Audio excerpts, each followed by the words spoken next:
मित्रांनो नमस्कार। बघा, आपला आजचा विषय आहे तो म्हणजे काँग्रेस युक्त भाजपा की काँग्रेस मुक्त काँग्रेस।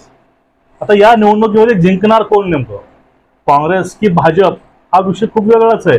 पण कसं आहे, आपलं पहिलं बघा वाक्य काय आहे, काँग्रेस युक्त भाजप की काँग्रेस मुक्त काँग्रेस जिंकणार आहे। ठीक आहे, मग आता मी असं का म्हणावं, कारण भाजप हे भाजप राहिलं नाही। भाजपमध्ये भाजपपेक्षा जास्त हे बाहेरचेच नेते मंडळी आलेली आहे आणि काँग्रेस मुक्त काँग्रेस काँग्रेस आता काँग्रेस राहिलंच नाही।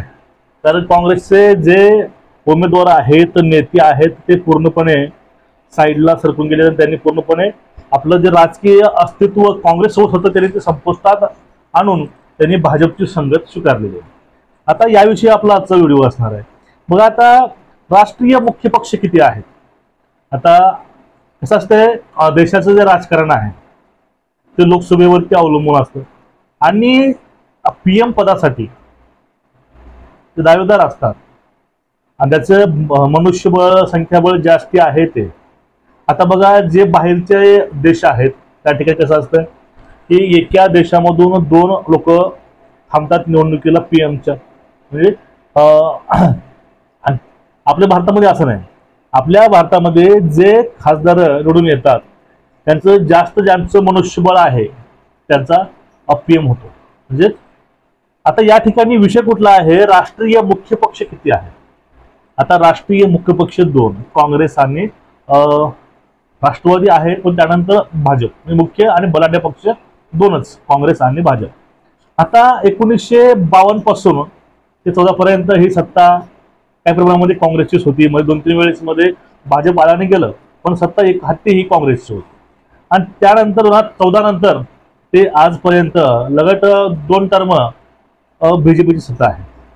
आणि आता 2024 मध्ये हे भाजप पक्ष नेमका कोणता आहे आणि काँग्रेस पक्ष कुठला आहे, ओरिजिनल काँग्रेस उरली का आणि ओरिजिनल भाजप उरलाय का, हा सुद्धा एक प्रश्नच पडतोय।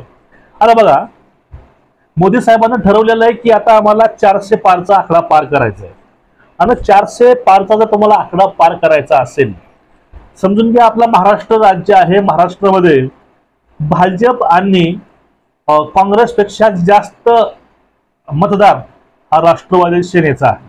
कारण राष्ट्रवादी आणि सेना हे स्थानिक पक्ष आहेत, त्यांची मर्यादा महाराष्ट्रापुरती आणि ते स्थानिक असल्यामुळे त्या ठिकाणी जास्त लोक त्यासोबत जुडले गेलेले आहेत।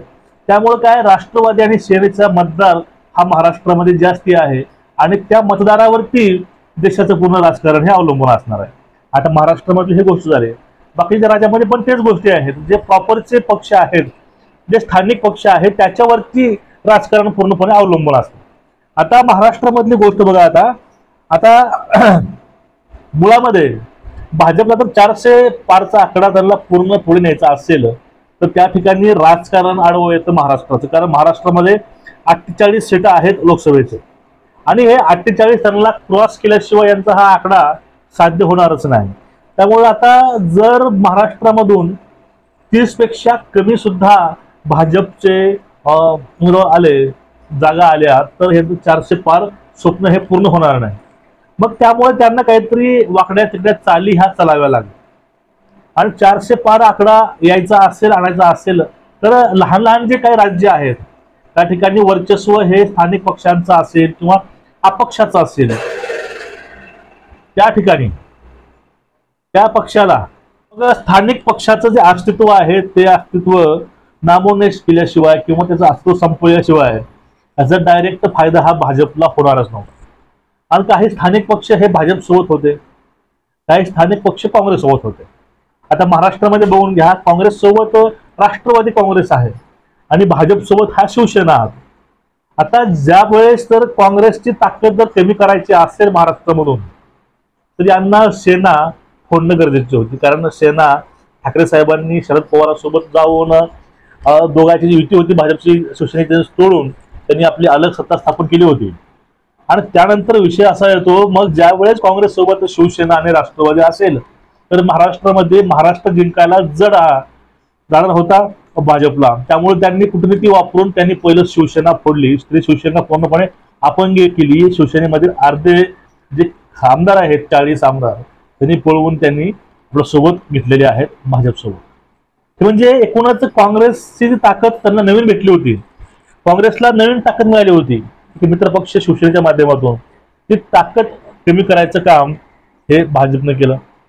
आता आपण ताकद कमी केली आहे, पण जी पूर्वी ताकद होती राष्ट्रवादीची ती ताकद अद्याप कमी झाली नाही. त्यामुळे दुसरा डाव टाकला, राष्ट्रवादी काँग्रेस पण फोडली. जे दोन्ही पक्षाचं दोन्ही पक्ष फोडून याचे जे मुख्य जे कार्यकर्ते नेते असतील ते पूर्णपणे भाजपसोबत गेले. आणि मुळात जे काही मूळ पक्ष आहेत त्या पक्षामध्ये काही मोजके बोटावर मोजण्या इतपत फक्त ते नेते राहिले आणि त्या ठिकाणी जे ऑटोमॅटिक भाजपची ताकद वाढली. पण या ठिकाणी तरी पण त्यांना भीती वाटायला लागली. काय भीती? आता ठीक आहे, आपण दोन्ही पक्षाचे काही लोक घेतलेत, पण जो मेन इम्पॅक्ट होणार आहे ते म्हणजे सहानुभूती यांना मिळणारच आहे. कारण यांची दोघांचे ही पक्ष गेले, चिन्ह गेले, नाव गेलं, सर्वच गेलं. काय लोक कोणी ऑटो चालक होतं, कोणी हॉटेलवाले होते, लहान टपरीवाले होते, यांना सोबत घेऊन बाळासाहेब ठाकरेंनी शिवसेना उभा केली, शिवसेनेची बांधणी केली, त्यांना मंत्रिपद मिळाले होते, ते आमदार होते.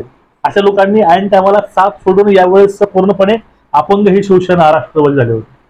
मग अशा वेळेस ह्या सर्व गोष्टी झाल्या तरी हे भाजपला कुठेतरी वाटायचं की आम्ही खरंच 400 पार आकडा पार करण्यासाठी महाराष्ट्रामधून आपल्याला 35 जास्ती खासदार द्यावे लागतील. मग त्यावेळेस अजून त्यांना जे मुख्य ठिकाणं होते, जे काँग्रेसचे मुख्य नेते होते महाराष्ट्रामधील, त्यांनी आतापर्यंत सत्ता उपभोगलेली असेल असे लोक त्यांनी फोडून आपल्या सोबत घ्यायचा प्रयत्न केला. त्यामध्ये प्रामुख्याने सीबीआय असेल, ईडी असेल, ह्या गोष्टी पुढे यायच्याच. आणि त्यामध्ये महाराष्ट्रामध्ये मिलिंद देवरा यांना मुंबईमधून घेतलं. मुरली देवराचे मुलगा मिलिंद देवरा यांनी प्रथमतः काँग्रेस सोडली. त्यानंतर अशोक चव्हाण माजी मुख्यमंत्री, वडील मुख्यमंत्री, परत चव्हाण साहेब मुख्यमंत्री, नांदेड लोकसभा मतदारसंघ, त्यातून अशोक चव्हाण यांनी सुद्धा काँग्रेसला रामराम केला आणि त्यांनी भाजपसोबत जाणं पसंत केलं. आणि तिसरा बसवराज पाटील औसा विधानसभेचे दुर्वेळेस ते आमदार होते, त्यापूर्वी ते राज्यमंत्री होते काँग्रेसकडून.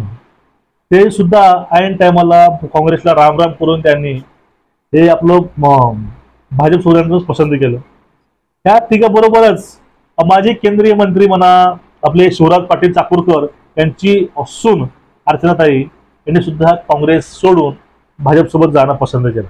आता ह्या गोष्टी म्हणजे स्थानिक पक्षात दोनही संपवून सोबत मोठे महाराष्ट्रामधील काही काँग्रेसचे नेते आहेत त्यांना सुद्धा भाजपकडे वळवण्यात आलं.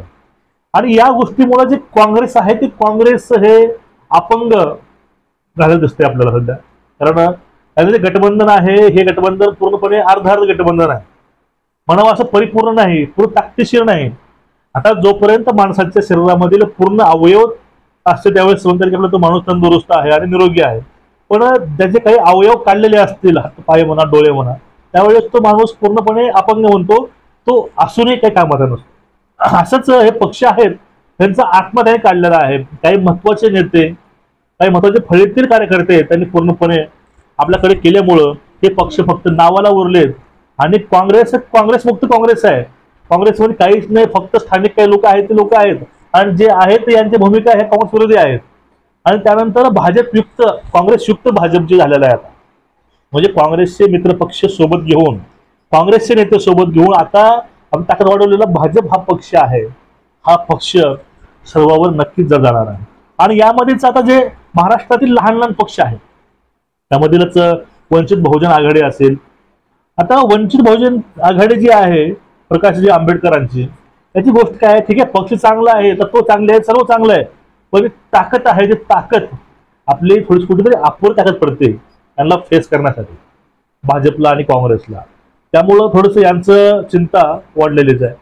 आणि त्यामुळं ह्या माध्यमातून भाजपनं जे डाव आपल्याला खेळायचे आहे ते डाव त्यांनी पूर्णपणे खेळून गेलेले आहेत. आपली ताकद महाराष्ट्रामध्ये वाढलेली आहे आणि हाच फॉर्म्युला त्यांनी पूर्ण भारतामध्ये सुद्धा वापरलेला आहे.